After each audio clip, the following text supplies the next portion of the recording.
Welcome. The seat's already warm for you.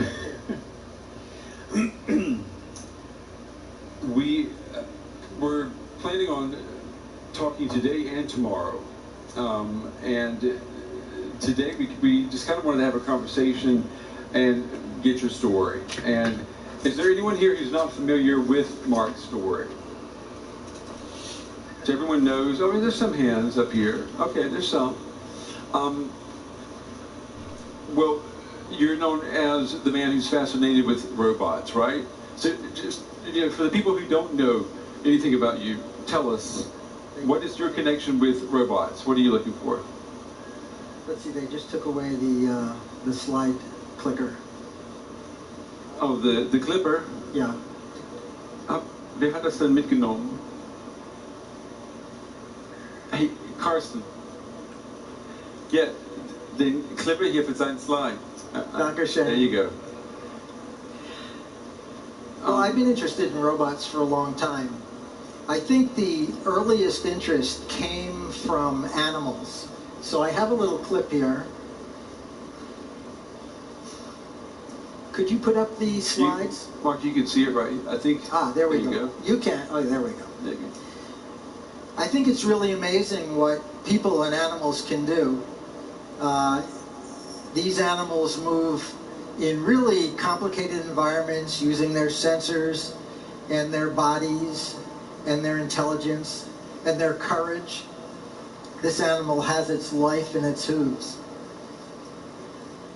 Yeah. And these animals are sometimes running for their lives.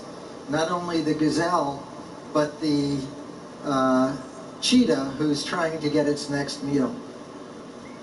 And all of us, all of you, can do things like this. It's amazing.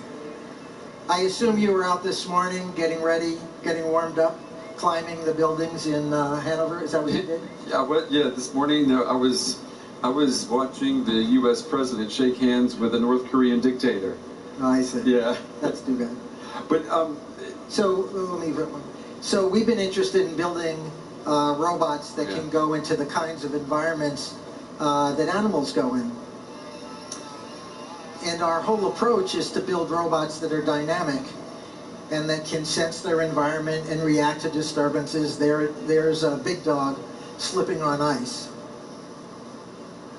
And we built a whole series of robots like this that know about the world they're working in and can hear this robot's just following that leader.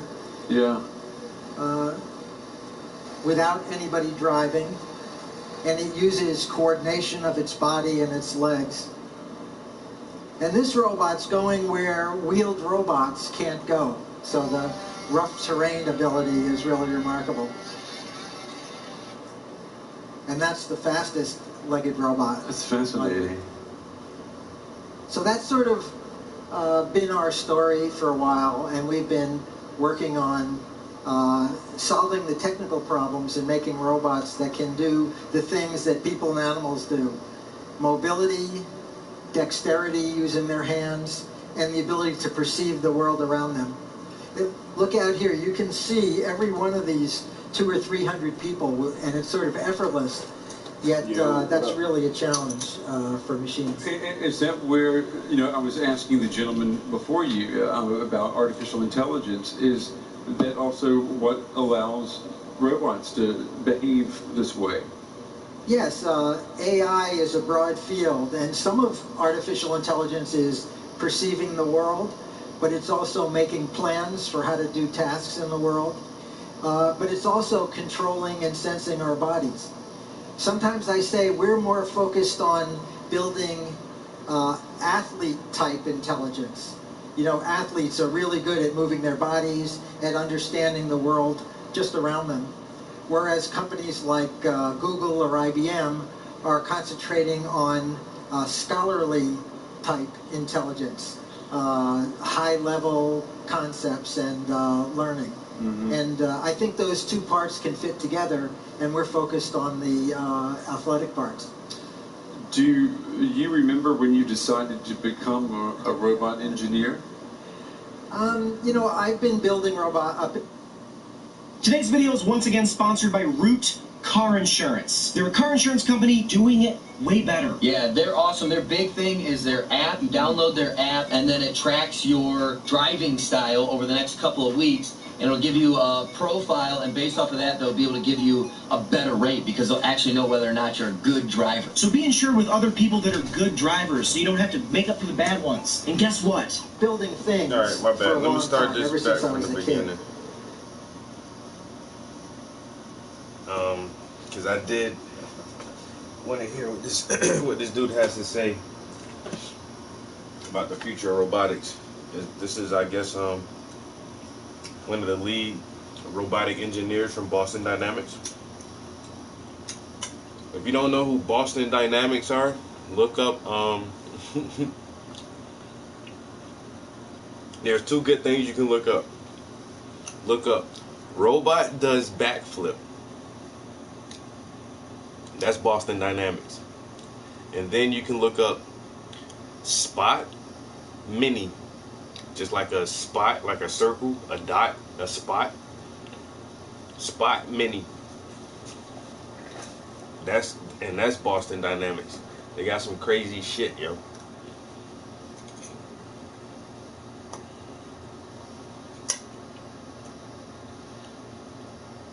Mark, come on up.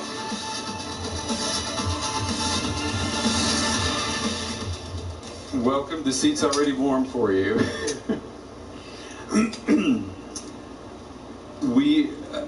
We're planning on talking today and tomorrow. And today we just kind of wanted to have a conversation and get your story. And is there anyone here who's not familiar with Mark's story? I'm not. So everyone knows. Oh, there's some hands up here. Okay, there's some. Well, you're known as the man who's fascinated with robots, right? So just, for the people who don't know anything about you, tell us, what is your connection with robots? What are you looking for? Let's see, they just took away the slide clicker. Oh, the clipper? Yeah. Wer hat das denn mitgenommen? Hey, Carsten. Yeah, den Clipper hier für seinen Slide. Dankeschön. There you go. Well, I've been interested in robots for a long time. I think the earliest interest came from animals. So I have a little clip here. Could you put up these slides? Mark, you can see it right. I think. There we you go. You can. Oh, there we go. There you go. I think it's really amazing what people and animals can do. These animals move in really complicated environments using their sensors and their bodies and their intelligence and their courage. This animal has its life in its hooves. Yeah. And these animals are sometimes running for their lives. Not only the gazelle, but the cheetah who's trying to get its next meal. And all of us, all of you, can do things like this. It's amazing. I assume you were out this morning getting ready, getting warmed up, climbing the buildings in Hanover. Is that what you did? Yeah, this morning I was watching the U.S. president shake hands with a North Korean dictator. Oh, I see. Yeah. That's too bad. But So let me. So we've been interested in building robots that can go into the kinds of environments that animals go in. And our whole approach is to build robots that are dynamic and that can sense their environment and react to disturbances. There's a big dog slipping on ice. And we built a whole series of robots like this that know about the world they're working in and can hear this robot's just following that leader. yeah. Without anybody driving, and it uses coordination of its body and its legs. And this robot's going where wheeled robots can't go. So the rough terrain ability is really remarkable.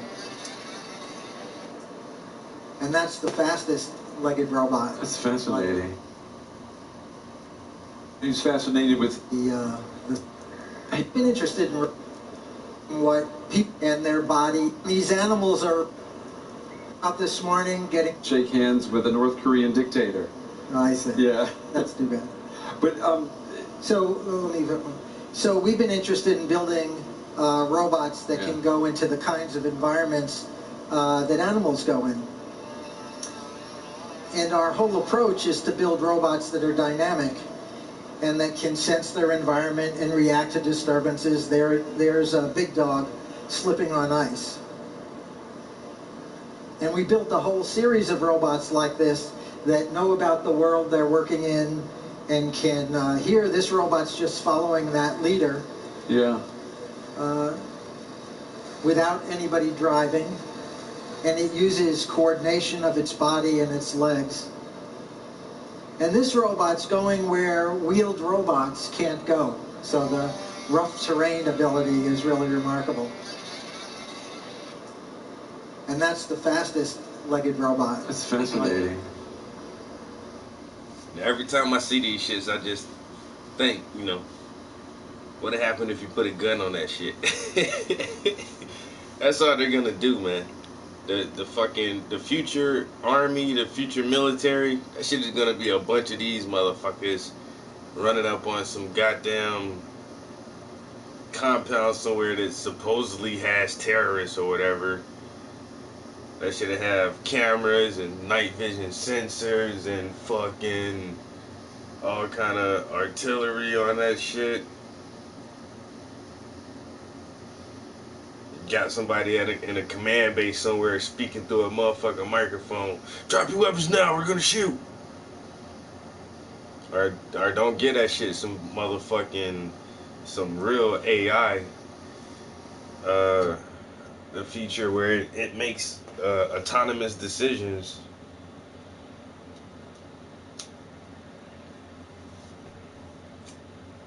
Yeah, and the company that's doing this is called Boston Dynamics.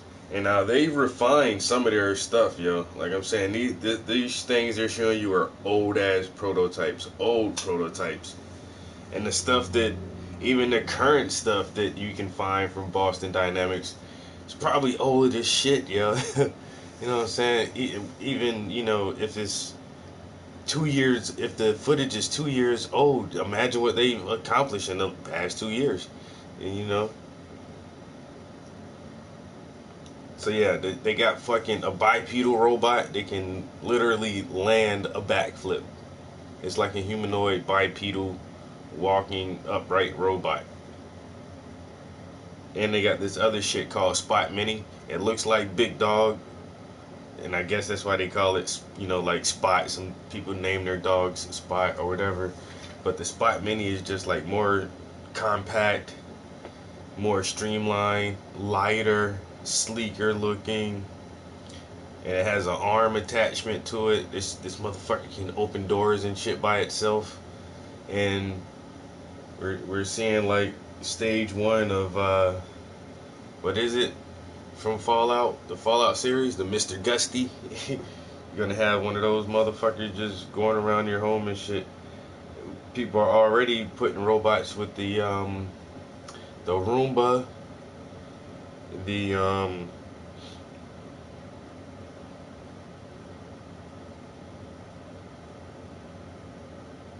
little automated pet feeders, feed your dogs and cats for you. Then you have AI integration is very prominent now with you know, Alexa being integrated into all your systems, and Siri and all these other AIs that we're talking to and everything now. So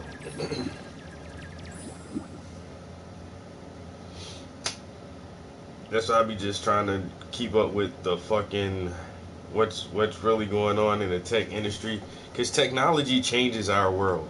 You know what I'm saying? It changes the world for people who have access to it. And that's the saddest thing, is like, you know, third world countries or developing countries don't have access to all the benefits of technology as first world nations, or, you know, the empire that I live in, the American empire. So it's always good to keep up with these new trends that are coming out. Like I say, we're on the cusp of what they're calling the 4th Industrial Revolution. So if you have kids in the next generation, you know what I'm saying, the next 2 decades, like, shit is gonna fucking change drastically. It's gonna be a major change in the way businesses are run, the way businesses hire employees, the skills that they're looking for actual employees, and the rapid automation of almost most physical jobs. If you do some type of physical trade or labor or some shit like that, in a couple generations, that type of work is going to be gone. You know what I'm saying? Elon Musk keeps telling people about these driverless cars, and, you know, all the other car companies are really trying to keep up with Tesla, because they're setting these amazing milestones and like, all right, so we don't need fossil fuels and our shit is good. You know what I'm saying? We're doing fine. And we're creating eco-friendly cars that look nice, and or you can even get sports roasters and all kind of shit. And and they can drive them fucking selves, you know what I'm saying? And so like other car companies are gonna keep with this trend. I feel the age of oil is basically at the end of its life right now. And shit is gonna shit is just changing. Everything is changing. And if you're not aware of the new technologies they're coming out with, the new programs that they're trying to implement, and at least try to guide or prepare your kids or the youth in your family for this new world that's about to be upon them. I mean, just imagine like the people who lived at the turn of the century. Well, damn, not the turn of this century, but the turn of the 20th century. Like right around the 1900s when the automobile was first introduced. So let's just say if you were, you know, let's say if you were 10 years old, when was the when did Henry Ford start mass producing automobiles? You know, if you were 10 years old when automobiles, you know, first really became popular, affordable, and went into that mass production stage where you actually saw, like, my granddad and my dad, we own horses and wagons, you know what I'm saying? But now they have this fucking automobile. And, you know, maybe your family couldn't afford one or whatever, but still within your lifetime, from the age of 10, if you lived a long life, and, you know, by the time you were 50, in just those 40 years, you could see how drastically the automobile played a major influence in society, culture, business, you know, everything. And it changed the way the system works.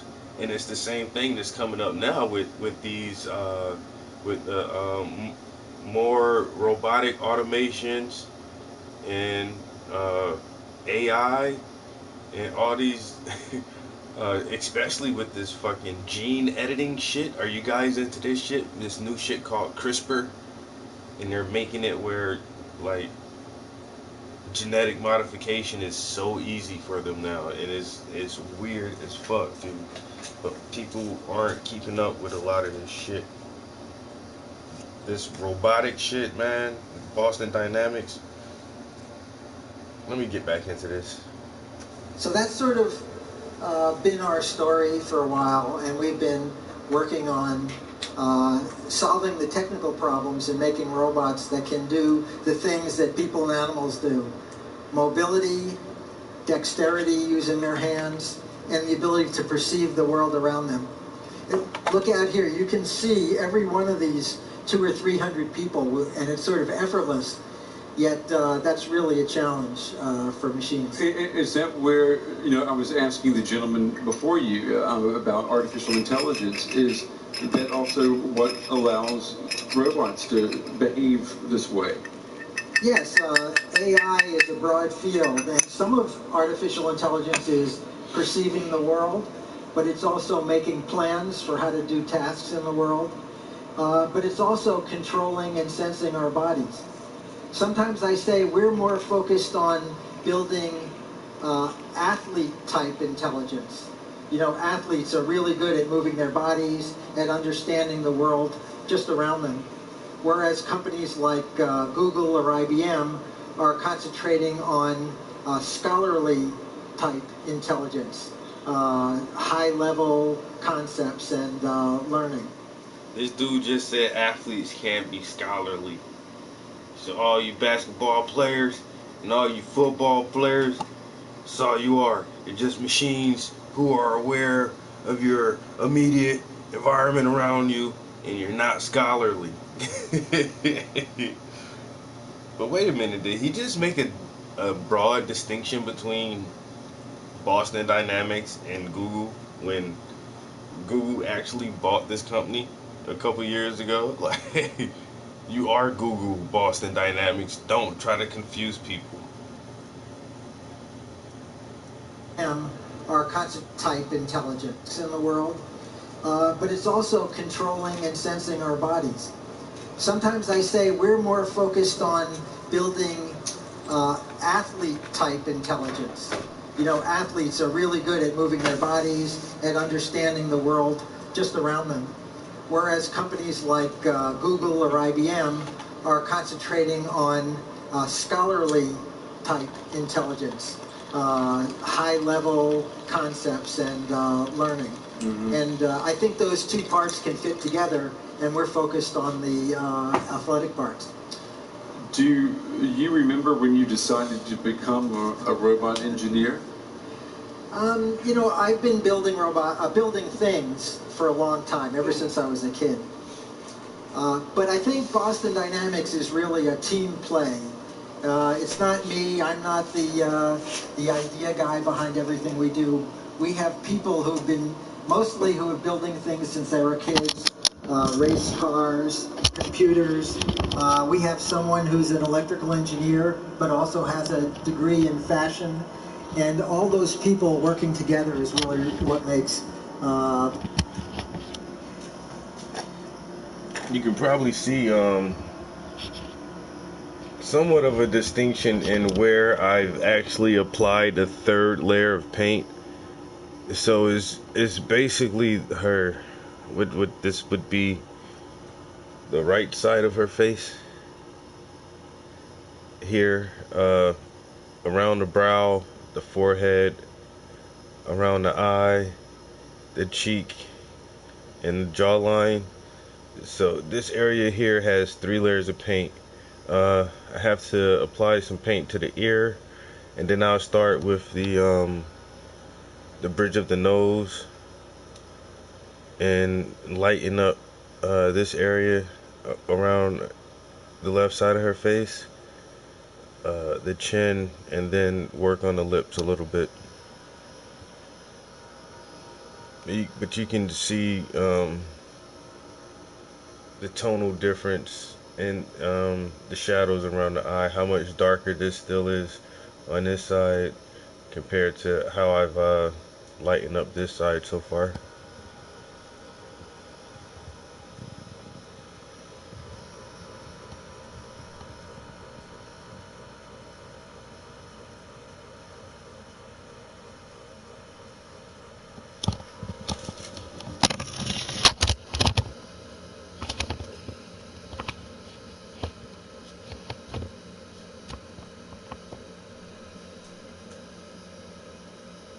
Boston Dynamics happen.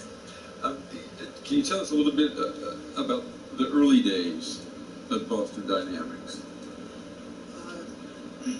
So I was doing robotics before Boston Dynamics for 10 years at MIT, and before that at Carnegie Mellon. And I decided I wanted to see if we could do something a little bit more commercial than what we'd been doing. And after a period of meandering, trying to figure out how to do that, we did the Big Dog project. Mm-hmm. I'm going to show one more Big Dog video. Yeah. And this was a key event. We'd already gotten Big Dog to be able to hike in the woods, and here's an example. But at this point in our robotics, you had to have a human who was very skilled and watching very closely steer the robot along this hiking trail. So this was very difficult. We spent months and months doing this.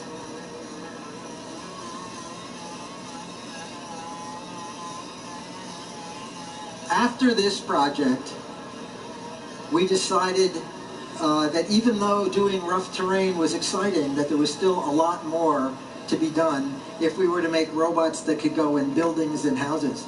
And we designed this robot, Spot. And Spot had a driver in this video that had no practice at all, and they just drove up and down the hill the first time without any trouble at all. And that's because we redesigned the hardware, we'd added a lot of intelligence, we'd added some perception in the robot that didn't exist before, and it was really a breakthrough for us to go from Big Dog, which many of you think of as a successful robot, to taking it to the next level, which is sort of the work we're doing now.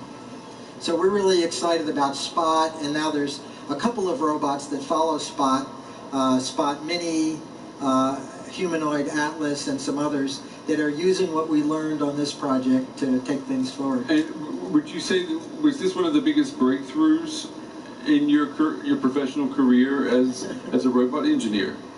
You know, I don't actually believe in breakthroughs that much. I think people work continuously on problems. The next problem comes up and they work to make progress. It's not like some areas where everybody is stuck and then all of a sudden they solve a problem and boom, they go ahead. In robotics, it seems like the more work you put in, the more resources, the better team you build, you make progress. And I think there's still a lot of progress to be made. We're nowhere near what can be done. What do you think can be done? Well, I think that in the Mobile long Suit run, Gundam. we can make robots that do everything that you and I do, and everything that those animals do. Well, I think that there's a lot of progress to be made. We're nowhere near what can be done. What do you think can be done? Well, I think that in the long run, we can make robots that do everything that you and I do, and everything that those animals do. I think that's a long way out. You know, part of our strategy as a company is to work on both the long run and the immediate run. So, you know, I think one of the challenges for venture-backed companies is that they're driven to work on what can produce money-making results in a very short run. And we are doing that too with the productization of Spot Mini. Tomorrow night I'll talk about Spot Mini, and I'm hoping we'll have a working robot here and you can get more detail about that. But we're working on that. At the same time, we're still doing longer-term research that I think is going to pay off down the road. I think when robots can do everything that people can do, they'll open up a huge variety of opportunities. I have a few slides on that, but I don't have them in the right order. Okay. So, I'll come to that in a minute. Well, remind me of the order of the 3D. Yeah, okay, that's my next question. Let's talk about 3D printing and how that plays into this. Well, one of the interesting things about robotics is it's not all about computing. I know a lot of people think that AI and computing is the only thing that matters, but the hardware matters too. And we've been working on making stronger, lighter, faster, more capable robots. And one of the techniques for that is 3D printing. So an example is that for the Atlas robot, which is a humanoid, which is about my size now, we started by printing the legs. And that let us take designs that had many, many separate components and connectors and things, and put them into a single thing that was lighter and stronger and more compact. So this upper thigh is an example. This is showing a cutaway where you can see oil paths, actuators, filters, and it's a very light, strong component. And this is all made possible by modern 3D metal printing technology. But we've taken it a lot further. We've built manifolds and space frames, and that thing in the red box is a hydraulic power unit that weighs only 5 kilograms and produces 5 kilowatts of power. That's really a remarkable density, and it's what let us take Atlas from a very big, awkward robot shown on the right that weighed about, let's see if I can get it in kilos, 160 kilos. And now it's down to about 80 kilos. It's the same size as me. And we did that by doing all that integration on the component. So they took this robot from 375 pounds with, better circuitry hardware and now the advent of 3D printing. So it went from 375 pounds down to 165 pounds that this robot weighs now. And here's a little bit of that robot out in the world. This robot is just as strong as the big heavy one and the components. And here's a little bit of that robot out in the world. Hold on. This shit looks fucking crazy to me, yo. Doing all that integration on the components. And here's a little bit of that robot out in the world. This robot is just as strong as the big heavy one and has all the range of motion, but it's much smaller and compact and uses less energy and many other things. We've been testing it out in the world and doing some tasks that people normally do, such as handling these boxes. The cool thing here is that the robots use... Let me ask you something. Do you think your car insurance rate is fair? That's fucking crazy. It's not just an arm on a fixed base. It's got two arms, it can move its torso, and it can walk around, which means that it can, it's much more versatile than a fixed robot. Well, that brings us to the next topic of real-world applications for, type.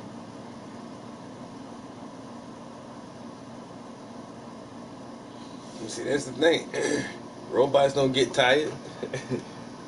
They don't get tired. They don't get sleepy. They don't get hungry. They don't get thirsty. They don't need no lunch break. They don't need no fucking insurance. All they need is a battery charge and some routine maintenance.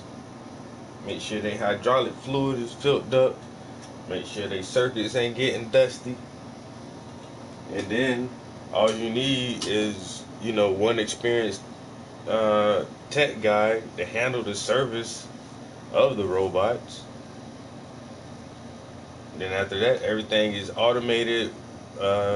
Assembly type things or injection molding or 3D printing.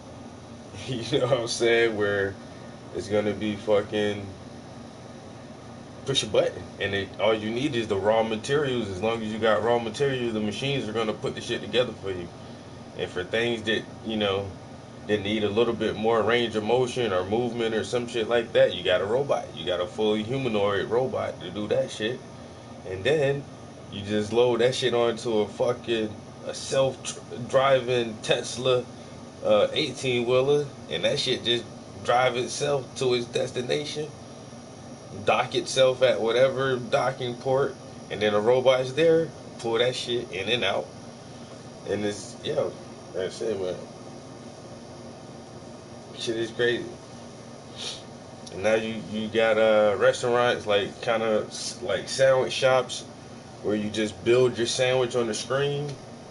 You go up to the screen and tap, I want this kind of bread with this meat and these condiments on it, and order this and this and that. And then 2 seconds later, someone turns around and fucking hands you a sandwich.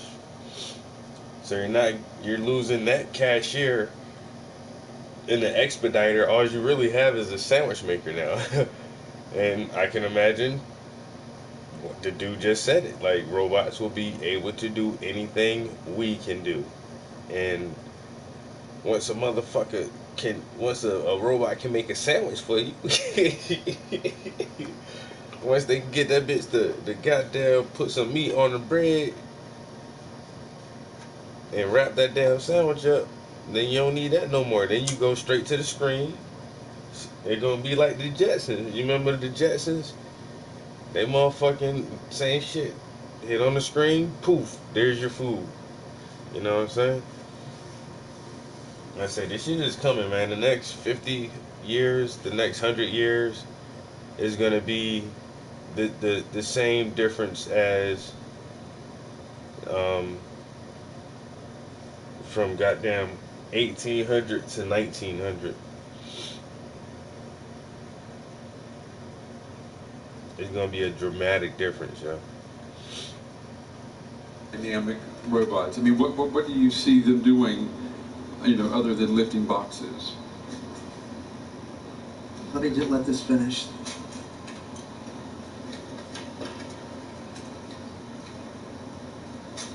I mean, we have to have boxes that it's okay to drop them. Here we're showing that the robot can perceive and replan its actions. It's only been told to pick up that box. Yeah. And here it performs its task, and we interfere with it, and so it figures out how to move ahead. And we've been making the robot more athletic.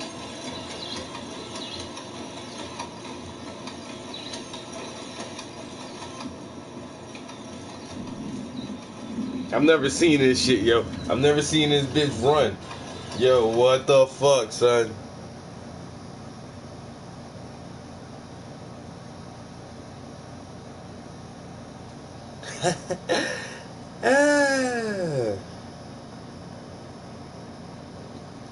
I've never seen this robot run. That shit is crazy. Figures out how to move ahead. Yo, look at that shit, son. What the fuck? What the fuck? Holy shit, son. This is a more recent version that has hips that are a little bit stronger, and we're working on a number of other modifications that let it do other tasks in the world.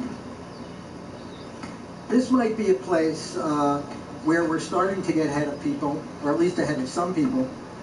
I don't know, how's your gymnastics? I think I can still do that. I cannot do that, no.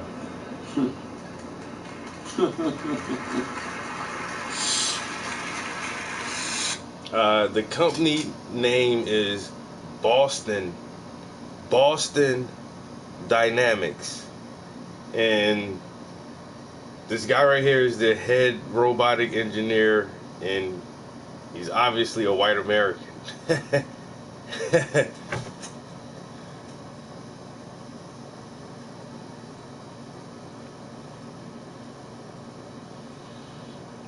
Well, obviously, I am the most interesting thing you have to watch right now. Really, you know. You're here talking to me, watching robots.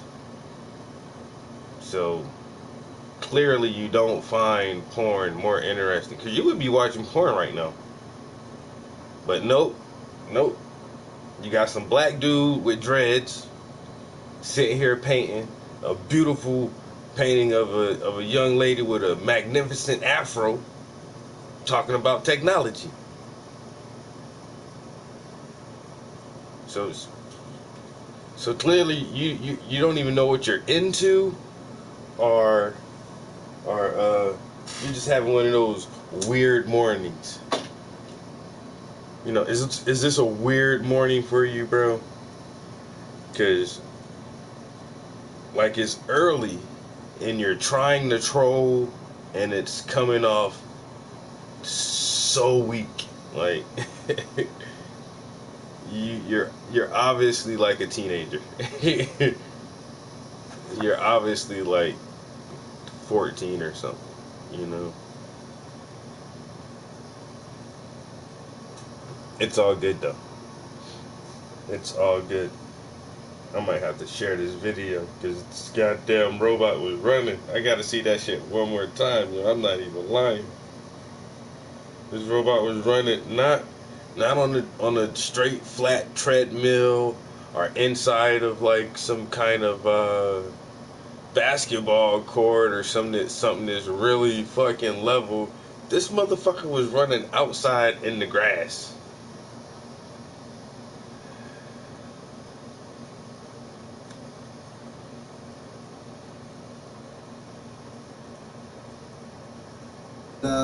We interfere with it, and so it figures out how to move ahead. Yo, this bitch was running in the grass. Look at this shit, yo. And we've been making the robot more athletic.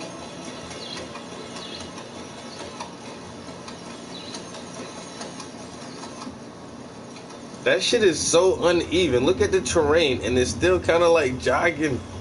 This is a more recent version that has hips that are a little bit stronger. Fuck, And we're working on another. Chappie. These motherfuckers that made Chappie. Johnny 5. Holy shit. Now give it a gun. That's all I keep thinking. So you see how that shit running down on the motherfucker? Put a gun on it. Imagine that shit running down. Freeze, kids. You see this motherfucker Terminator coming at your ass with a fucking M16. Don't shoot me. Robots have no emotions. Holy shit. Now you seen the other little shit they had. The big dog, the Spot Mini. So imagine this Atlas. Hey, damn, they making man and man's best friend, yo. That's crazy. So they gonna have big Atlas running down on you, then they gonna have the little dog robot coming up. That motherfucker gonna have smoke grenades and tear gas on it. Atlas gonna be carrying like some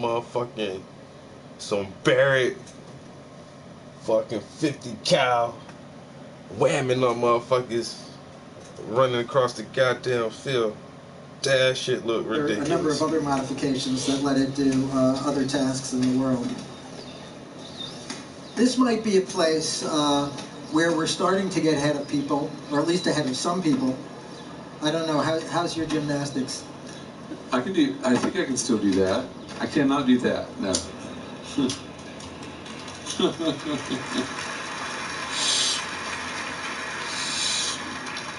I mean, do you, let me just ask, go ahead. Yeah, I was just going to ask you, with the box, and you pushing the box away from the robot, I mean, as a human being watching that, I think, well, if you keep doing that, that robot is going to hit you in the head.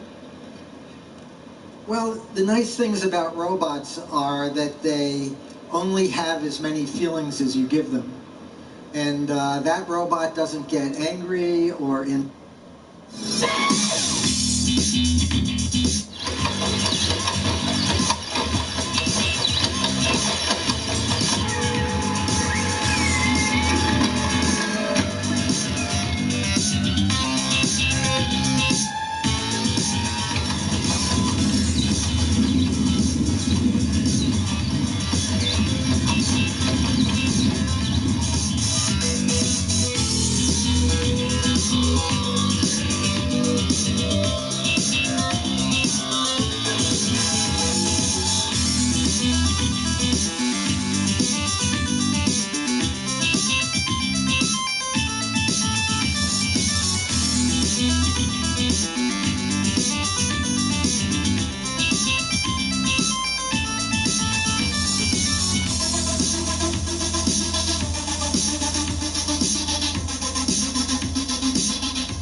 I don't have a lot of time to tell you. If you switch to Liberty Mutual.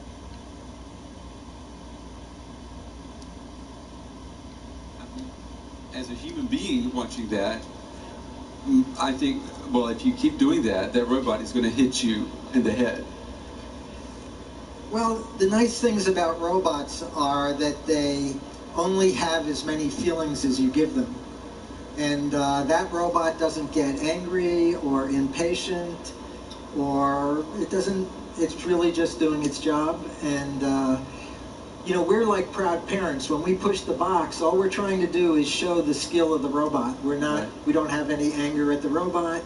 We're not trying to hurt it. I know some of the media says we're abusing the robot. We're really not. We're just showing off what it can do. I actually have a video on my phone where my daughter, when she was 1 year old, is walking along, and I give her a little push to see how her balance is, and because I'm a proud parent. And if you come up later, I'll show you that video. Okay. Finally. Okay. But I'm not going to show it here. So let's talk about capabilities and applications. You've got a slide here. So you notice that there's two circles here. Yeah. One that's to the lower left, which is the short-term applications, and then I'll talk about our long-term goals, which are the other.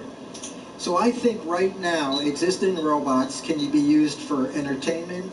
Imagine going to a theme park where there are a bunch of robot characters that you can interact with or that put on performances for you. I think security patrols, commercial security, where you have a uniformed guard traveling around a shopping center or industrial facility, making sure that everything is the way it's supposed to be, and emergency response, where you're going into a very dangerous place. I've been to Fukushima, where they still have humans in protective suits cleaning up, and really I think robots could be and should be in those places doing some of those tasks. So that's what we could do right now with existing robots. I think very soon we'll be able to do things like warehouse logistics. There's already some people doing that, but there's a much wider set of things that can be done, and we're working on some of those things. And parcel delivery, where instead of having DHL or Federal Express carry the parcels from the car to your house, we could have robots doing that. And tomorrow night I'll show a little video of what that might look like. But here's really where the big payoff is. Taking care of sick and elderly people. I used to say that I was looking forward to using robots to take care of my parents when they're elderly, but what's more likely is that my children will use them to help take care of me as I get older. Some of you may think that that's a bad idea, that you want your children to take care of you, or you want to take care of your parents. But some of you may think that that's when they're elderly, but what's more likely is that my children will use them to help take care of me as I get older. Some of you may think that that's a bad idea, that you want your children to take care of you, or you want to take care of your parents. But, you know, it's a real burden. In the United States, there's about 31 million people who spend about half of their work week in equivalent time taking care of someone who's dependent on them. And I think if they had help in doing that, it would really be an opportunity. But the skill and the development needed to get there is still a ways out. What about the cost of, I mean, I like the idea of health care and in a nursing home situation, for example, or even at, you know, home care for someone who's sick. Do we have any idea of what that would cost? I don't think there's any reason to be pessimistic about the cost. You know, right now the robots we build are very expensive because they're built mostly as prototypes, where we have, you know, a design team that's doing very intensive first-time design. But as we move forward, we will be able to reduce the cost of the robots, and I think that they should be really in the range where they're cost-effective and reduce costs of doing many tasks. There's just no reason. We're already working on a small robot, Spot Mini, which we're going to get into mass production next year. Mm-hmm. We've built 10 of them by hand. We're building 100 later this year using contract manufacturing. And next year we hope to produce, go into a 1,000 per year rate of production. And the costs are going to come way down. I'm not going to tell you what the cost is yet, but later this year we'll start having a price for them, so stay tuned. Are you... That's the Spot Mini. They only go 1,000 a year, so the Spot Mini probably gonna be like with $7,000-$8,000 or some shit like that. Then you gotta pre-order that shit. This shit might be motherfucking $12,000. Into these robots and to use them for, you know, instead of taking care of people, you could use it to break into someone's house, for example. Well, we are devoting a very significant effort to attempt to make them unhackable. I hate to say that because someone out there will take it as a challenge, but we absolutely are devoting resources to that. And there's many facets to what you have to do to make them unhackable, especially since they'll be in hands of other people who have pretty significant access. But we are working on it. Do you think that's possible to make them truly unhackable? I hate to say, since so many people are getting hacked these days, we're doing everything we can. We're probably going to hire some black hats to try and hack them for us. Go.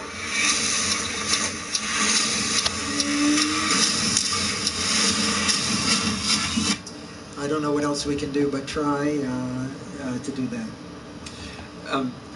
What's the biggest criticism you get, though, for this? You know, I think our robots are like any other new technology. They can be used for a whole wide range of things. They can, like, take the car, the airplane, the computer, you name it, the internet. They can be used for good things, and they can be used for bad things. I don't think there's bad technology. There's just, you know, bad users. We're trying to take a responsible approach where we apply the robots to things they're good for. I don't know what else. I mean, well, what do you imagine swearing off all that technology because you're focused so much on the possible downside and not take advantage of all the possible upside. I think that would be a big mistake for people. Has the conversation changed, you know, in the wake of the Facebook and Cambridge Analytica scandal now with people not trusting other companies to take care of their data, for example? I mean, do you see that kind of, you know, bleeding into discussions about robots and their futures? I haven't seen those specific cases bleed in.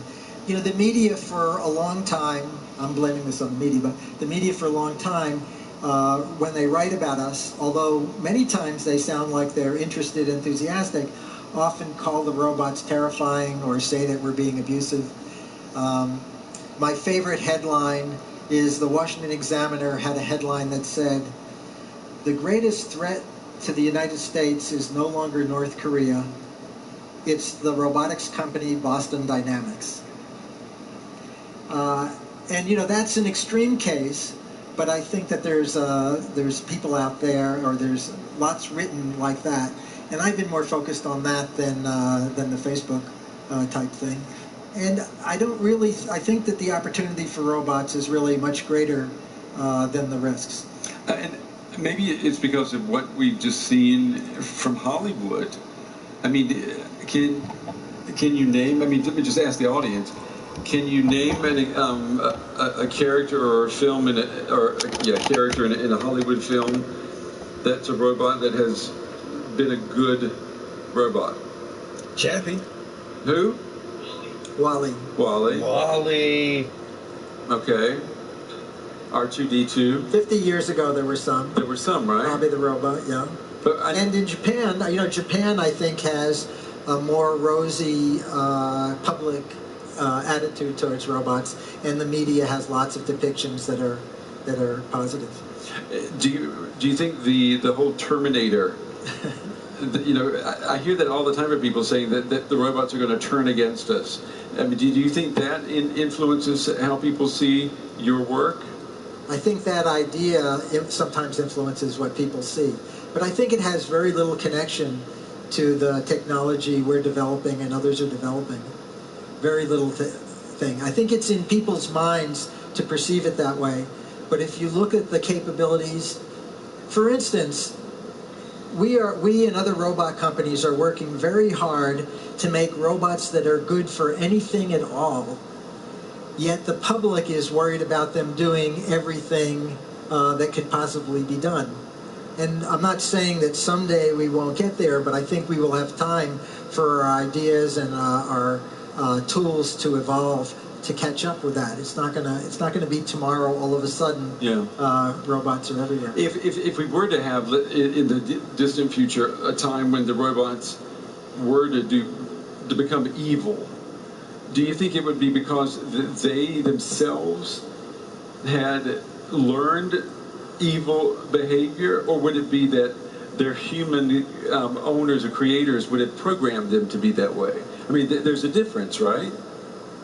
Yeah, I mean, I think that the evil people see in robots, and the evil, if any evil is done, it'll be on the hands of of the people who make them. The people. And likewise, I think that the good, I mean, this is really where I think robots are. I think there's huge opportunity for good and for finding useful and beneficial applications. And it's on us to find those and cultivate those and develop a market and ecosystem that takes advantage of that. And that's what we're trying to do. In the aging societies, for example, Japan, which has a really, as you said, has a very positive relationship with robots. Do you think, as Western societies, as we get older, are we the natural fit for a future where robots live with us? I mean, Japan is a great example because the population over 65 is something like 20%. In the United States, it's, I think, 16%. So those, over 65 doesn't mean, you're an invalid anymore. Right. But those populations are aging. I think getting workers is very difficult in Japan. I believe that the number of skilled construction workers is on a downslope, and the construction companies are really panicked about where they're going to be able to get people. And this doesn't involve replacing anybody's job, just through normal retirement or the lack of the young population coming to take those kinds of jobs. There's a real need. So when we talk to people running businesses, they're all very hungry for employees that could be robots to help them do the tasks they have in front of them, because they're having lots of trouble getting people. Do you think robots could be used to diffuse the migration debates that we have going on? I think you're taking me too far out of my comfort zone. Okay, I'm just looking towards the future. There's too many different political threads. But we hear that though a lot. Especially here in Europe. But yeah, but we do hear that a lot, that we need migration in certain societies to replace workers. That workers that they don't have. Germany, for example, we hear all the time that in nursing homes in Germany, they have a shortage of people to work in nursing homes, long-term health care. And maybe robots could fill that gap. I think it absolutely could fill that gap. It's still going to take some while until they're good enough to do those kinds of jobs, but eventually they will. We're almost out of time. You're going to come back tomorrow. Yeah. And what are we going to do tomorrow? I'm going to give a slightly more comprehensive status report on the robots we're building, and we will have a robot here to demo on stage.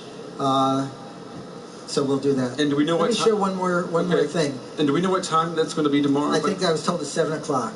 Is it 7? So on this stage, just about now, but tomorrow. Okay. So, not everybody is afraid of robots. And here, these videos weren't made by us. These are other people who are inspired by our robots. You could call this a spoof.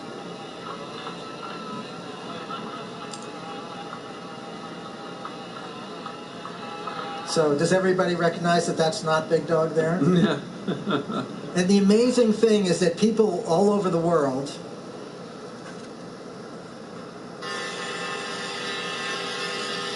these are 4 more spoofs. The upper left is in Tokyo. The upper right is a Los Angeles-based web television show. The lower left is Denmark. And the lower right, I think, is some poor place in the United States where the poor kid doesn't even have a friend. Car insurance is fundamentally broken, unfair, And he has to substitute. So I'm inspired that a lot of people are enthusiastic about the work we're doing, and it's not all gloom and doom. Yeah, I mean, when we say a dog is a man's best friend, maybe a robot will be a man's best friend, too. All right. Mark, Robert, thank you very much, and we'll look forward to tomorrow night. Okay, good. It's good talking with you. Thank you. Talking to you. Thank you.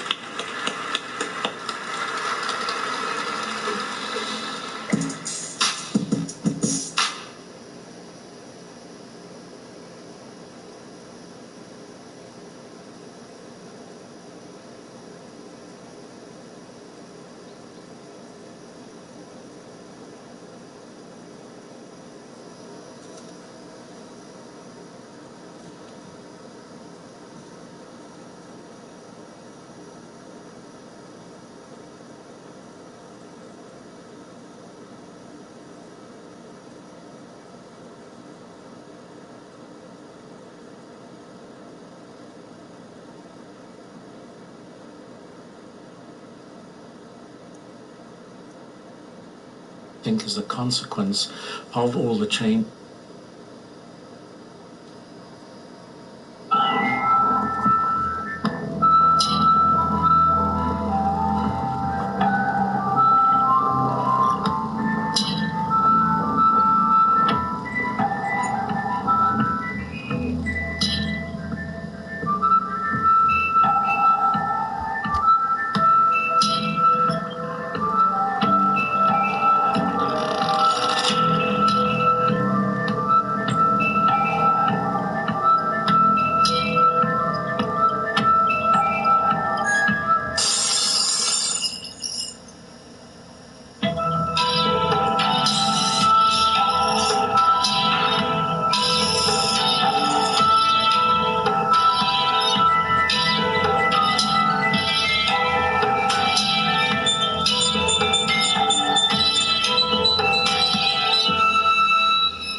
Throngs of Ford workers once assembled cars like the Model T, much of the work done by hand, by muscle power. Competitive pressures prompted industrial companies of all kinds to seek more efficient, less labor-intensive, and cheaper ways to make products. Bad news for millions of workers like Holly Stover, who once held jobs in industrial companies. She was laid off after years of work for steel firms. Well, I hope to end up working a decent job, making a decent living. With help from an employment counselor, Stover is exploring new kinds of work, worrying about health care costs, and considering school to update skills. A Georgetown University workforce expert says more industrial robots mean fewer humans have high-paying jobs on production lines. The principal job eater since the early 1980s, when this began with a vengeance after a very difficult decade of the 1970s in manufacturing, is technology.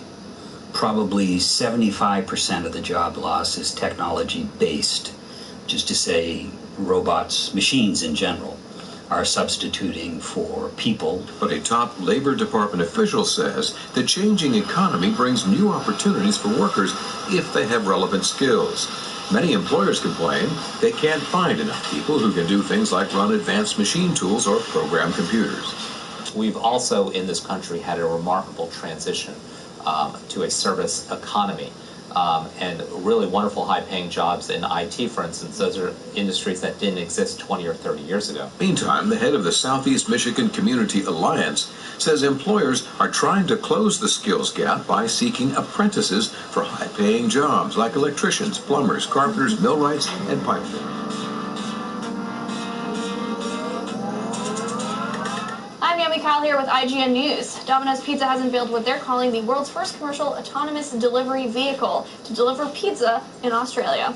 The Domino's Robotic Unit, or DRU, was developed in collaboration with Marathon Robotics, known for making targets for live-fire army training. The DRU can reach speeds of roughly 12.5 miles an hour, overcoming obstacles in its path, and even navigate fences and driveways, although customers will have to collect their delivery from the curb for now. The DRU also makes conversation during deliveries and includes cameras to catch any potential pizza snatchers in the act. According to the CEO of Domino's, the DRU is completely safe. He said one of our inspirations for DRU is safety. It seems pretty crazy to us that we would use a 1.5-ton vehicle to deliver a few hundred grams of pizza. But Australians' pizza will continue to be delivered by humans for the time being. The DRU isn't allowed on highways and can currently only deliver an average-sized pizza. For all of your pizza robot news, stay tuned to IGN.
Motherfucking robot just painted a picture of Albert Einstein.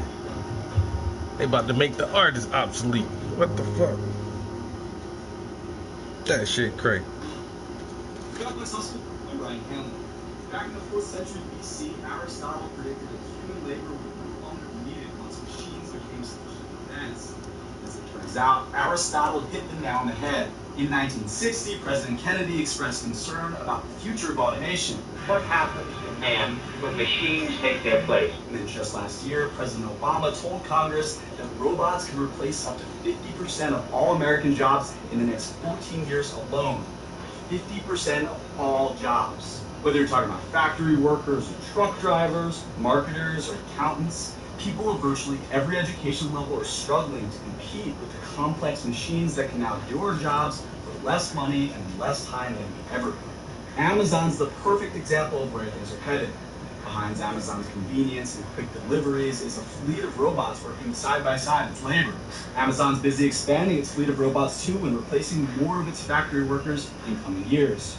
Robots combined with Amazon's much anticipated drone delivery and the prospect of autonomous cars could very well enable Amazon to operate entirely by machines. These labor-saving technologies are exacerbating inequality by putting more middle-class people out of work while simultaneously making the wealthiest people among us, like the executives over at Amazon, even wealthier. It's quite possible that someday soon Amazon won't even need to employ a single factory worker, which is great for Amazon, but absolutely horrendous for its employees. The fact is, when more can be done by just a few people and their machines, it makes the rest of us pretty much useless. That's precisely why Elon Musk is calling for a universal basic income to counteract the inevitable disruption caused by automation. Basic income is the idea that all citizens receive a regular sum of money in order to meet their basic needs. While such an idea is commonly associated with market socialism, it's also fully compatible with capitalist systems, provided that the universal basic income is financed through taxation. Musk says, I think we'll end up doing universal basic income. It's going to be necessary. There will be fewer and fewer jobs that a robot cannot do better. The idea is once human labor becomes unnecessary, so too will our current economic system. For more stories like this, keep it locked right here on YouTube. Or if there's a robot you prefer to get your news from, that works too. For Complex Hustle, I'm Brian Hanlon.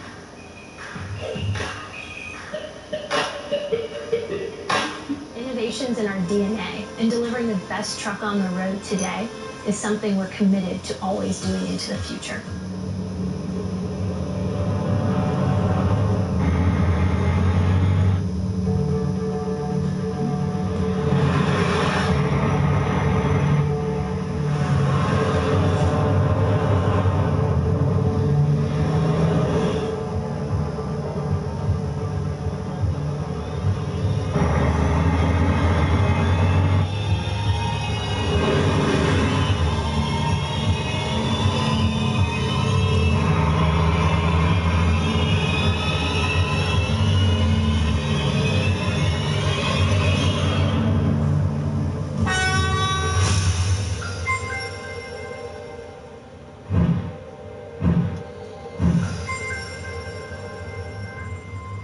Lawyering Up just got a modern-day twist. Ross is the world's newest super intelligent attorney, super artificially intelligent attorney, that is. That's right, you can now be represented by a robot lawyer, kind of. Baker Hostetler, one of the biggest law firms in the United States, says it's hired a robot named Ross. Now, Ross won't be cross-examining witnesses anytime soon. Instead, the AI attorney will act as a legal researcher for the 50 human lawyers in Baker Hostetler's bankruptcy division. Ross is built upon Watson, IBM's cognitive computer, and it can search through thousands of legal documents and monitor the law for changes that can affect a person's case in order to save time for lawyers. Baker Hostetler's CIO, Bob Craig, told Newsbeat Social that while Ross is still early in the venture, the attorneys who have used it have, quote, experienced an increased efficiency in use of time. What do you think? Would you trust a machine with your case? We'd love to read your thoughts in the comment section below. For Newsbeat Social, I'm Molly Real.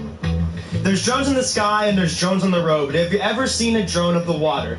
We are here at DARPA's ACTUV christening of this 130-foot autonomous vessel that's probably going to change the way the Navy operates in 10 years. What it's supposed to do is autonomously track submarines, perhaps even look for mines in the open water. Over the last 6 years, this vessel has turned from concept into what you see here, a 130-foot autonomous vessel ready to launch here in Portland, Oregon. So why don't we go talk to a few of the people that have made this happen. I'm here with DARPA Project Manager Scott Littlefield here at the Active site in Portland. And if you could just tell us a little bit about the Active and sort of its process into finally making its way into the water. Sure. So we've been at this for several years. What we're building is a large unmanned surface vehicle that's designed to basically stay out to sea for weeks to months at a time. It's got a lot of endurance, can carry a lot of payload, and it's highly autonomous. So the DARPA program has really been focused on developing the autonomy to allow it to operate safely at sea and obey the rules of the road at sea, not collide with other vessels, and actually then hopefully do useful missions for the Navy. And so this prototype is going to help us figure out how to do that and what it's good for. Was it a very bumpy road getting it to be as smart as it is today? I'd say it was, in the sense that we kind of had some fundamental ideas of how the algorithms ought to work and how to write the software, and then we were testing it in a system integration lab on land. But we really didn't feel confident that that was enough, so we needed to get out to sea and find out how well does it really work at sea. So actually, starting about 2 years ago, we took essentially the brains of Active, the software, and installed those on a smaller vessel, which we call our surrogate boat. That process actually revealed some things that surprised us. So sometimes things that work great in the lab don't really work so well at sea. And so, but I think that process of really getting to sea and learning what works and what doesn't, and then going back and understanding and diagnosing some of the problems and fixing the software, you know, that iterative process is what really has brought us to the point now where we feel very confident that it's going to work. And now it's going to be heading down to San Diego this week for further testing over the next couple of years. Can you explain a little bit about what that testing is going to consist of and what we can expect? One is really the technical performance of the vessel. You know, does it work as a vessel? Does the autonomy work as we expect it to? Is it reliable?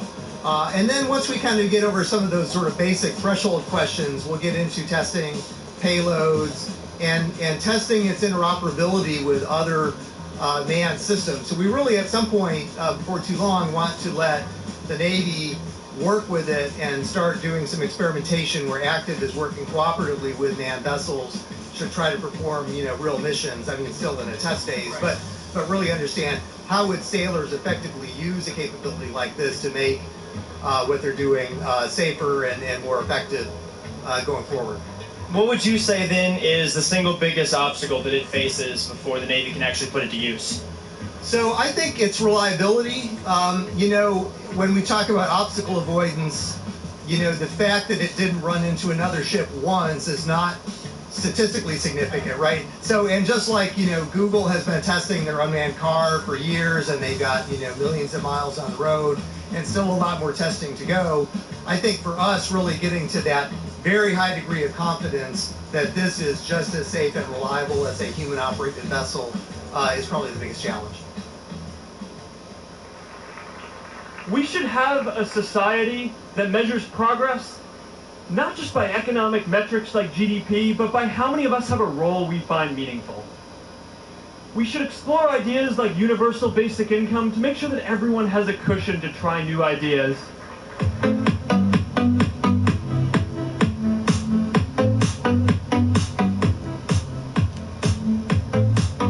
Meet Pepper, the irresistible brand ambassador that gives your Marcom teams a powerful new way to engage with consumers and gives your sales force a helping hand for those mundane tasks that might otherwise prevent them from building better relationships with their customers.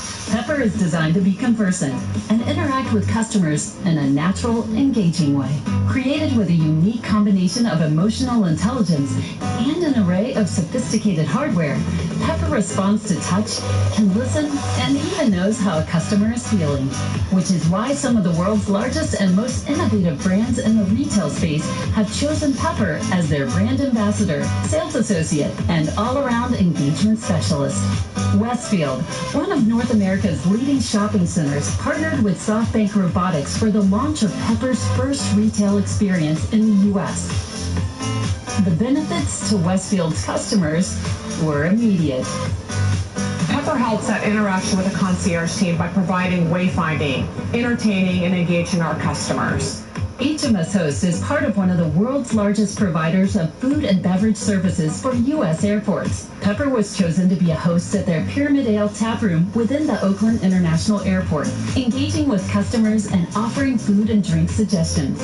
Kids really seem to enjoy Pepper. Very busy environment. It's a stressful time flying. Takes their mind off of that stress. They really enjoy the interactions. Beta, a new hands-on retail store that allows customers to experience future-forward technology, is a tech lover's dream. Pepper went to work at their Palo Alto flagship store and had such a huge impact that the Santa Monica location chose Pepper to elevate both their brand and store experience during the holiday shopping season. The traffic was definitely up, as well as the response was very, very positive. The app is a one-of-a-kind store where shoppers flock to buy customizable sneakers. When Pepper took over basic sales associate tasks, the store had one of its best runs ever. I love observing the customer's reaction, the way that their faces light up when she talks to them, the way that they seem just to get the giggles when she explains to them what the products are and what the process is. Always available, always engaging, always helpful. Meet Pepper. Hi, how can I help you?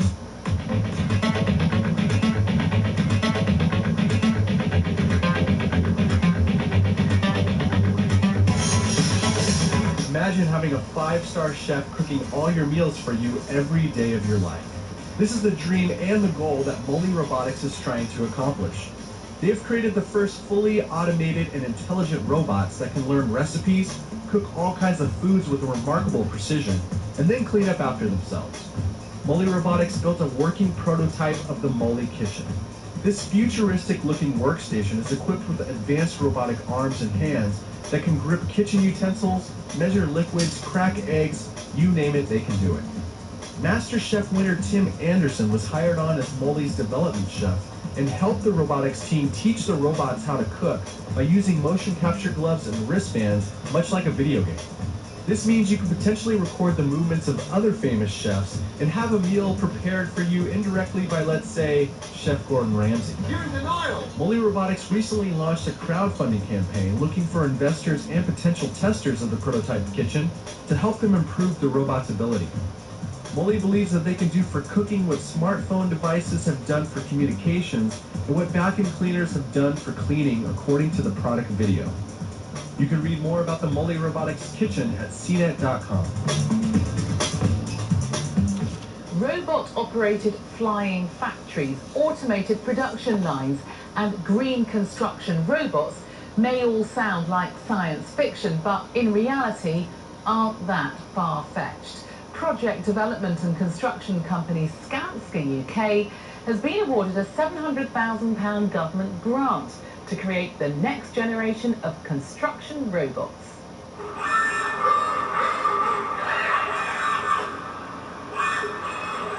Robots have been used for routine tasks in car manufacture since the early 1960s. Now the traditional UK construction industry is on the verge of a robotic revolution.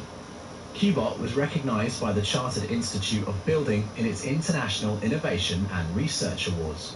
The company has designed a robot for applying underfloor insulation without the need to pull up floorboards, reducing heat loss in homes by up to 86%.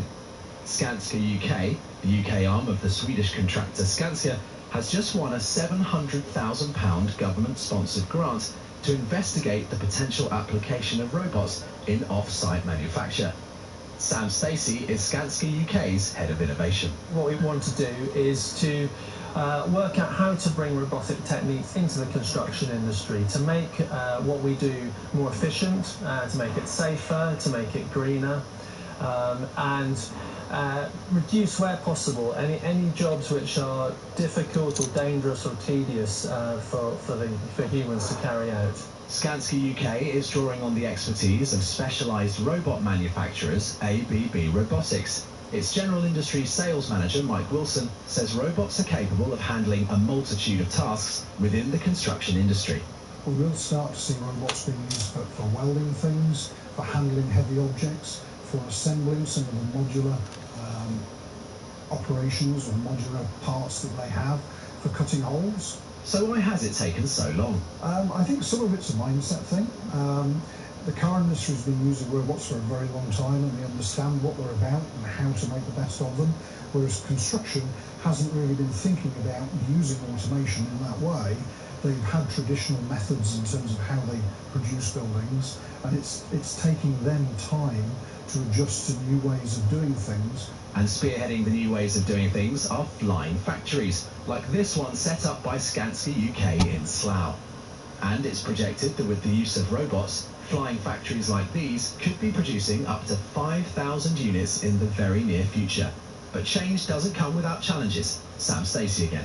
When we bring robotics into construction, it'll affect our supply chains, it'll affect our designers. All the different organisations are going to be affected in their different ways. They're all going to have their own agendas. So managing the relationships, managing the collaborations is going to be as important as making the technology work. Technology is pushing construction forward at an unprecedented rate. And as the cost-cutting and time-saving benefits are factored into project costs, it will only be a matter of time before robots like these become a familiar sight for the new-look UK construction industry.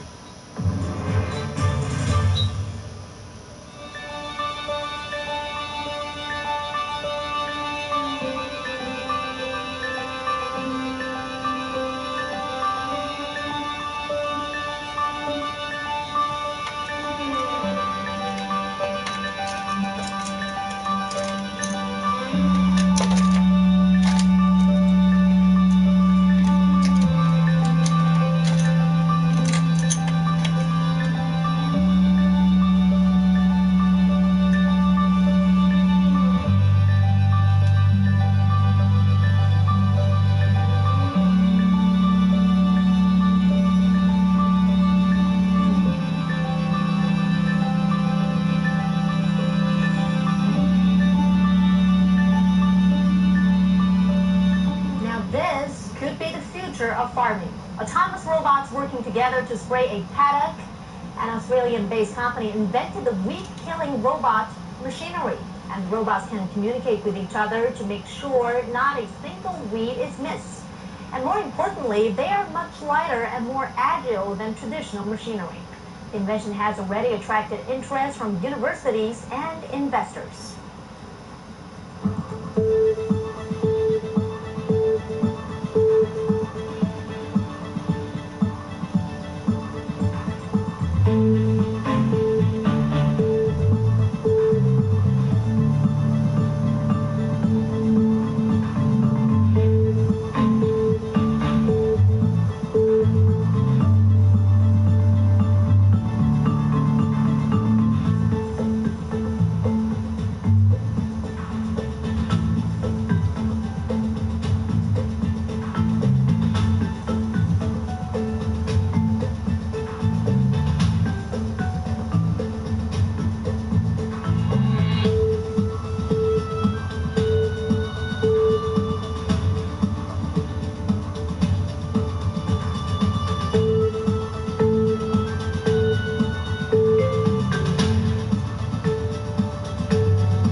robot food delivery hitting streets in San Francisco.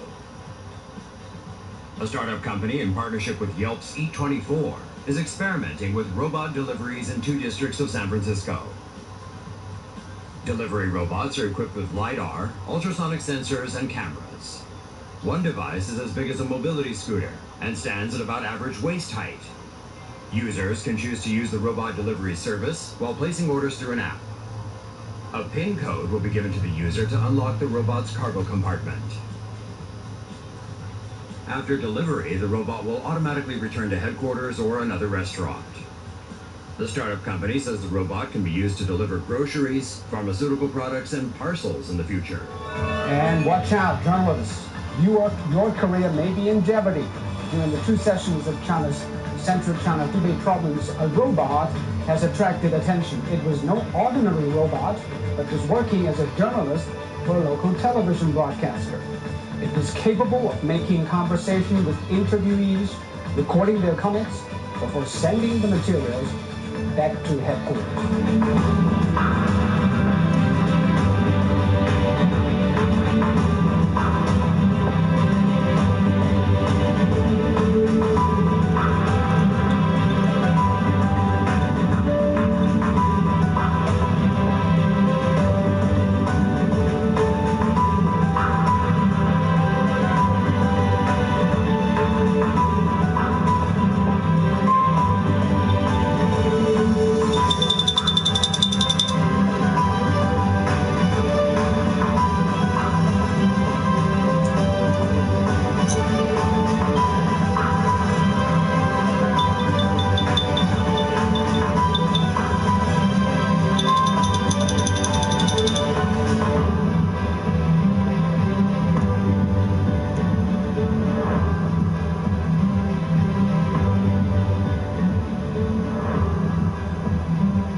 Hey, let's face it, invoice accounting can be time-consuming and expensive.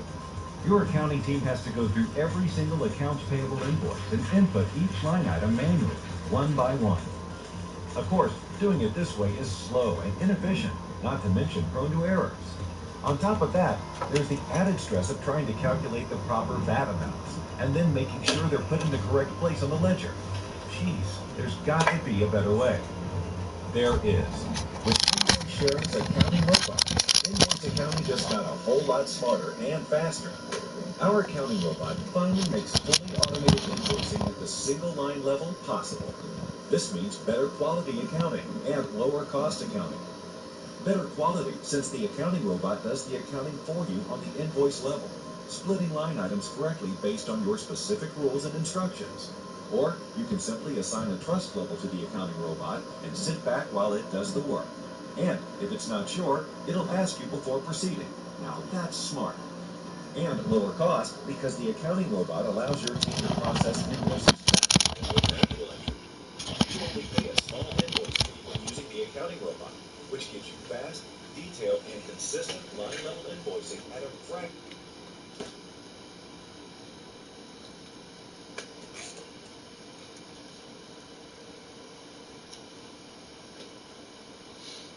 Alright, I'm gonna take a little break from the studio. I'll be back later on. So, I basically just worked on this ear, trying to get the highlights in the ear, in the earring. I did shape up the cheek and the jawline a little bit more with this highlight down here, and I added some eyelashes to this eye. Oh man, I think I need a break.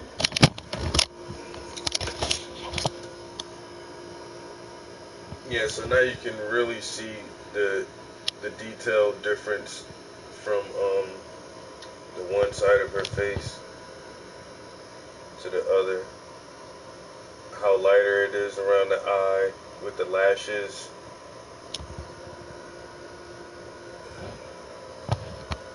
So when I come back, I'll brighten up this side of her face, the bridge of her nose and her nostrils. her lips and her chin, and I'll work on that portion, and then the entire face should be done. Oh, and that eyebrow a little bit more.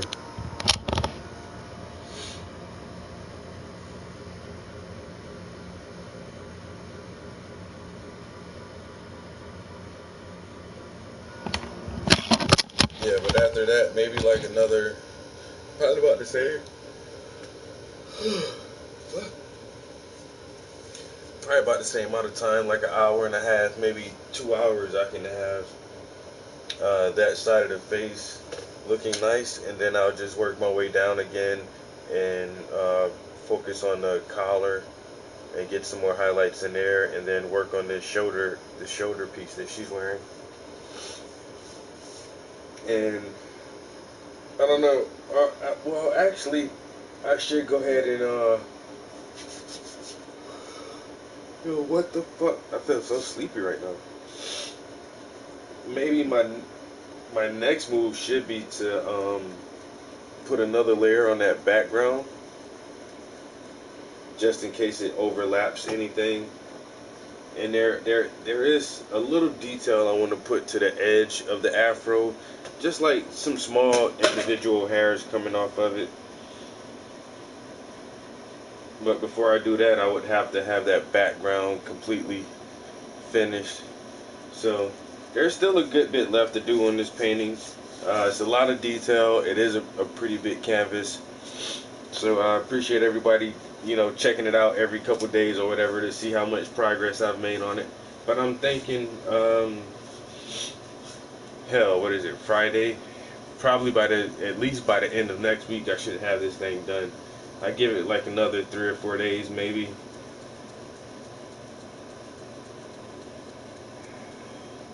And then, like I say, if it's any longer than that, like goddamn, hopefully in the next 7 days I can have it done. I've been working on it for a good minute, but the simple fact that I worked on it for so many hours is what makes it look the way it looks. So I'm about to go probably play some video games and take a nap or something. Peace. Oh, I'm playing Watch Dogs 2. I might play that for an hour or so. I'll stream my gameplay on that if you guys want to check out and see where I'm at on that game. But catch you downstairs. Peace.